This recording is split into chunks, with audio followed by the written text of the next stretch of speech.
తవ్విన కొద్దీ నిజాలు బయటపడుతున్నాయి. ఇండియాలో దాదాపు ప్రతి ఏడు 1,00,00,000 మంది పిల్లలు గ్రాడ్యుయేట్ అవుతున్నారు. కానీ వాళ్ళకి అంటే ఏ హోప్‌తో గ్రాడ్యుయేట్ అవుతున్నారు? ఏదో ఒక జాబ్ దొరుకుతుందనే హోప్‌తోనే కదా! ఎందుకంటే ఎడ్యుకేషన్ సిస్టమ్ ఎప్పుడు మనకు చెప్పిందేంటి?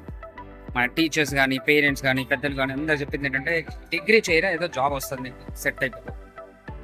అదే హోప్‌తో గ్రాడ్యుయేట్ అవుతున్నాం. కానీ నిజానికి ఎన్ని జాబ్స్ దొరుకుతున్నాయి? ఎన్ని జాబ్స్ క్రియేట్ అవుతున్నాయి?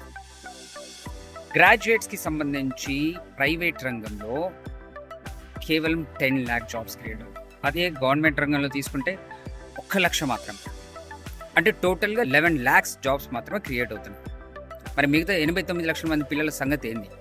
వాళ్ళ హోప్స్ సంగతి ఏంది? వాళ్ళ ఆశలు, వాళ్ళు పెట్టిన ఎఫర్ట్స్, వాళ్ళు కష్టపడ్డ అదంతా ఏమైపోవాలి?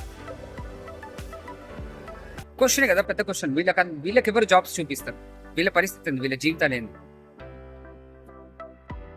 సమాధానం నా దగ్గర రెడీగా లేదు. మీరంతా కలిసి డిస్కస్ చేయండి, ఇంట్రోస్పెక్ట్ చేయండి. ఏం చేస్తారు మీరు? మీరే జాబ్స్ క్రియేట్ చేస్తారా? లేకపోతే ఇంకో దారి వెతుక్కుంటారా? ఏం చేస్తారు? ఇంట్రోస్పెక్ట్ చేయండి, కమెంట్ చేయండి. చూద్దాం ఏదైనా మంచి సొల్యూషన్ వస్తుందేమో మీ నుండి.